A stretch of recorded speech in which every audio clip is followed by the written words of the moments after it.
गणेश पुराण के अनुसार चतुर्थी तिथि भगवान श्री गणेश को समर्पित है। हर हिंदी महीने में दो चतुर्थी तिथि आती हैं, एक कृष्ण पक्ष में और एक शुक्ल पक्ष में। कृष्ण पक्ष की चतुर्थी को संकष्टी चतुर्थी कहते हैं, जबकि शुक्ल पक्ष की चतुर्थी को विनायक चतुर्थी कहा जाता है। कई स्थानों पर विनायक चतुर्थी को वरद विनायक चतुर्थी के नाम से भी जाना जाता है।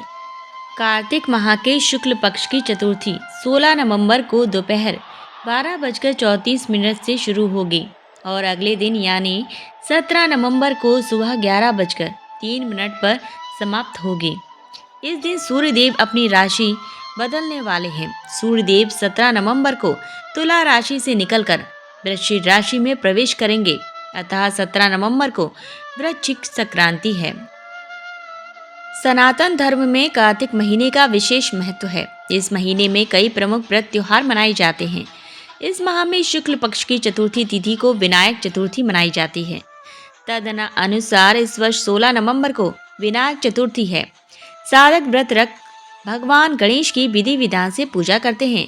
धार्मिक मत है कि भगवान गणेश की पूजा करने से सभी मनोकामनाएं पूर्ण होती हैं, साथ ही सुख समृद्धि, आय और आयु में वृद्धि होती है। अतः साधक श्रद्धा भाव से भगवान गणेश जी की पूजा करते हैं। आइए पूजा का शुभ मुहूर्त तिथि और पूजा विधि जानते हैं। कार्तिक माह के शुक्ल पक्ष की चतुर्थी 16 नवंबर को दोपहर 12:34 से शुरू होगी और अगले दिन यानी 17 नवंबर को सुबह 11:03 पर समाप्त होगी। इस दिन सूर्यदेव अपनी राशि बदलने वाले हैं। सूर्यदेव 17 नवंबर को तुला राशि से निकलकर वृश्चिक राशि में प्रवेश करेंगे, अतः 17 नवंबर को वृश्चिक संक्रांति है। विनायक चतुर्थी के दिन ब्रह्म मुहूर्त बेला यानी सुबह सूर्य उदय के समय उठें। अब गणेश जी को प्रणाम कर दिन की शुरुआत करें। घर की साफ सफाई करें, साथ ही गंगा जल छिड़क कर घर को शुद्ध कर लें। रोज के कामों से निवृत्त होने के बाद गंगा जल युक्त पानी से स्नान करें।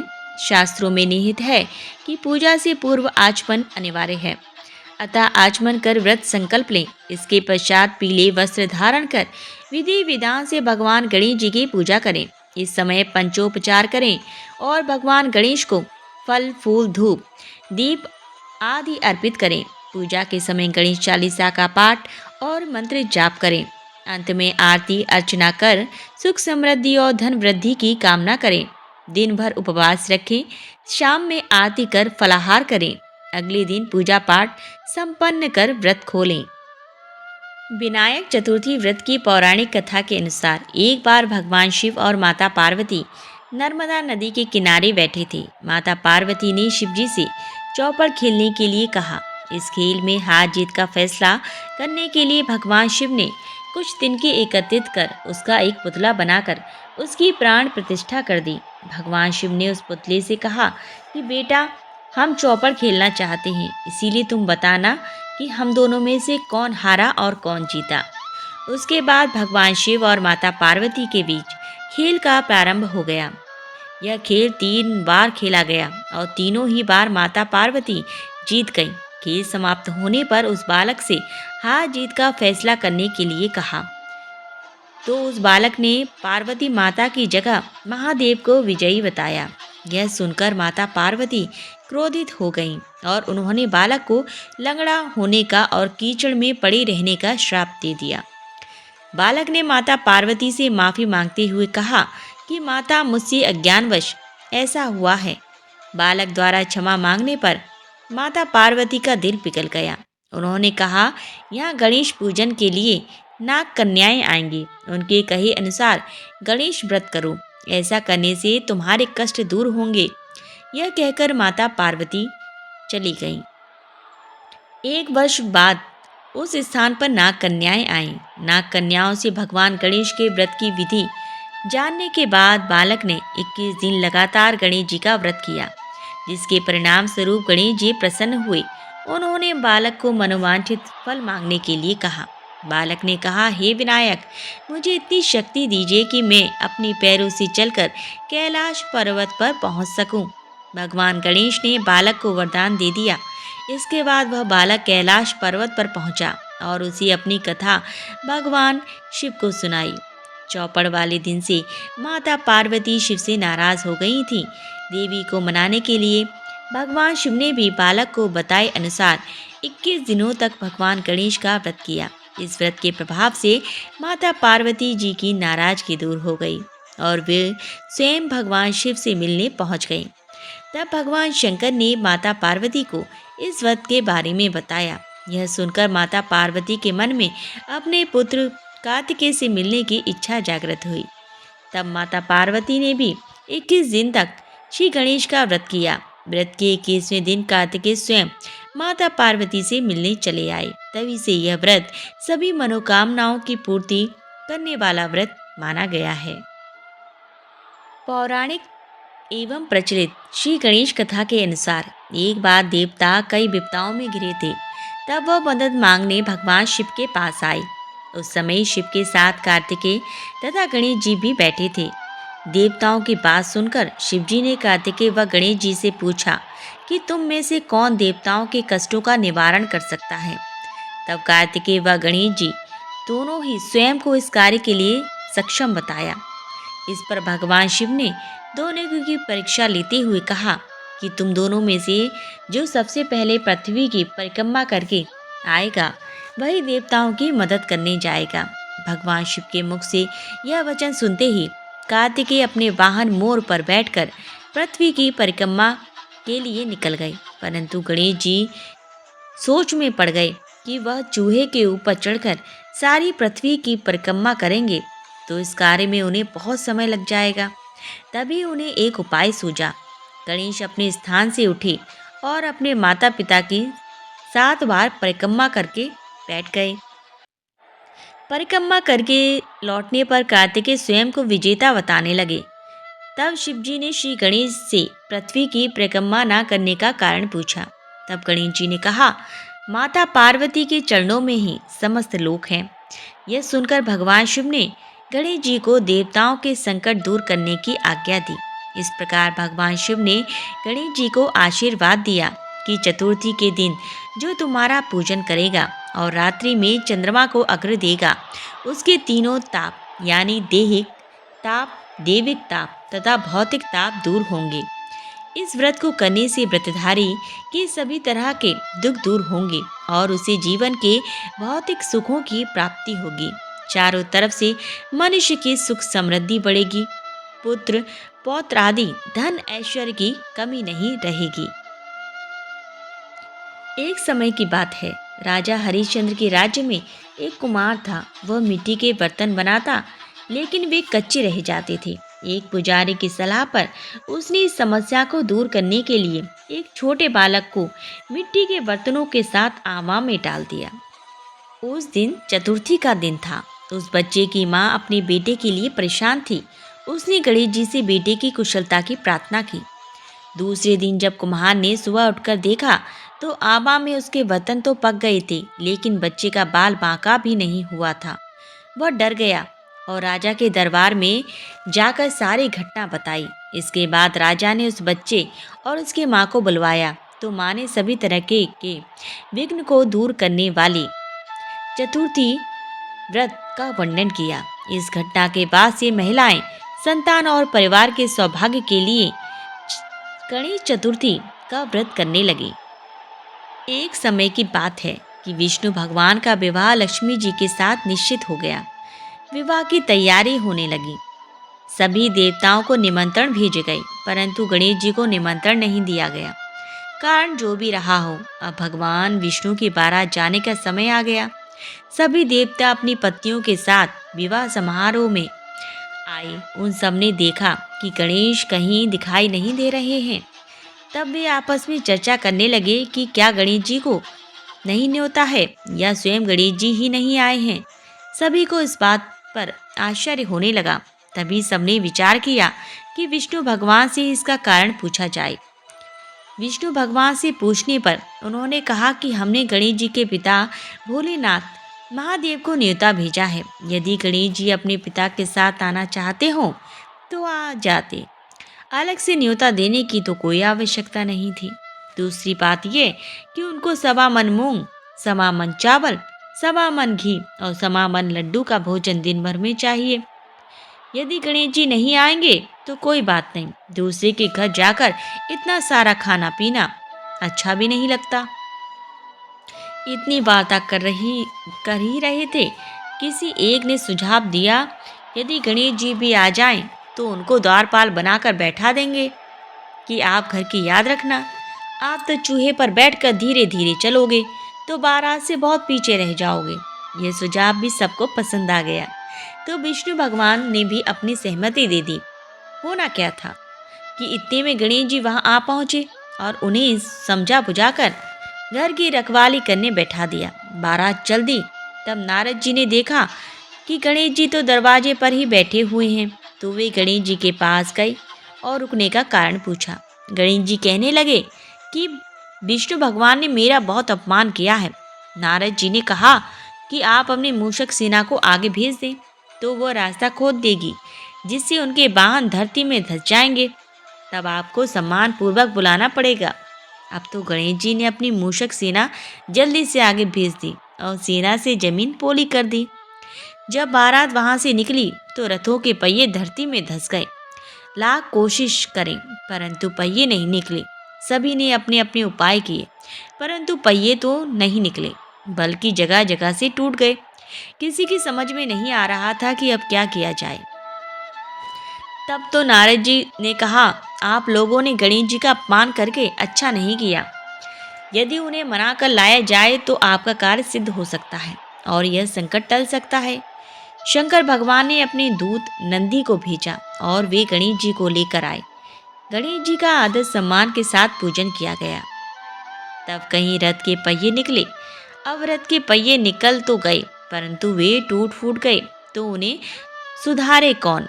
पास के खेत में खाती काम कर रहा था, उसे बुलाया गया। अपना कार्य खाती करने से पहले श्री गणेशाय नमः कहकर गणेश जी की वंदना मन ही मन करने लगा।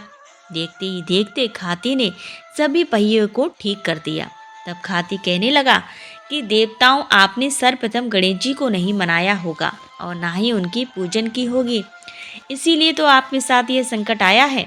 हम तो मूर्ख क्या नहीं है, फिर भी श्री गणेश जी को पूजते हैं, उनका ध्यान करते हैं। आप लोग तो देवता गण हैं, फिर भी आप श्री गणेश जी को कैसे भूल गए। अब आप लोग भगवान श्री गणेश जी को बुलाएं और उनकी जय जयकार करें तो आपके सब काम बन जाएंगे और कोई संकट भी नहीं आएगा। ऐसा कहते हुए बारात वहां से चल दी और विष्णु भगवान का लक्ष्मी जी के साथ विवाह संपन्न करा के सभी सकुशल घर लौट आए। हे गणेश जी महाराज, आपने विष्णु को जैसा कारज सारियो ऐसा कारज सबको सिद्ध कर जो। बोलो गजानन भगवान की जय। पुराणों के अनुसार माता पार्वती ने पुत्र की प्राप्ति के लिए पुण्यक नामक उपवास या व्रत किया था। इसी उपवास के चलते माता पार्वती को श्री गणेश पुत्र रूप में प्राप्त हुए। इस व्रत के लिए शिवजी ने इंद्र से पारिजात वृक्ष देने को कहा, परंतु इंद्र ने इसके लिए इनकार कर दिया था। तब उन्होंने पार्वती के व्रत के लिए पारिजात के एक वन का ही निर्माण कर दिया था। शिव महापुराण के अनुसार माता पार्वती को गणेश जी का निर्माण करने का विचार उन्हीं की सखी जया और विजया ने दिया था। उनकी सखियों ने उनसे कहा था कि नंदी और सभी गण सिर्फ महादेव की आज्ञा का ही पालन करते हैं, इसीलिए आपको भी एक ऐसे गण की रचना करनी चाहिए जो सिर्फ आपकी ही आज्ञा का पालन करे। इस विचार से प्रभावित होकर माता पार्वती ने श्री गणेश की रचना अपने शरीर के मैल से की।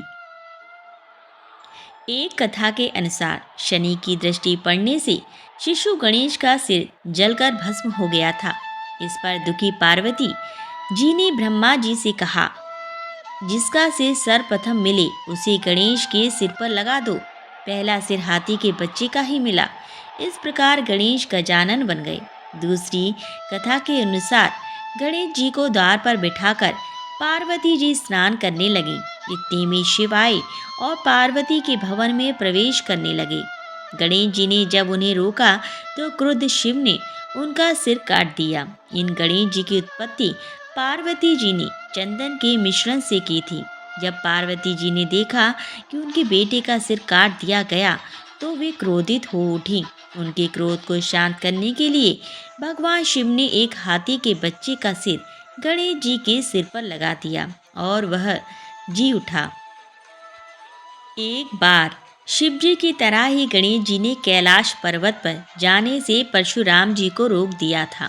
उस समय परशुमरा कर्त वीर अर्जुन का वध करके कैलाश पर शिव के दर्शन की अभिलाषा से गए हुए थे।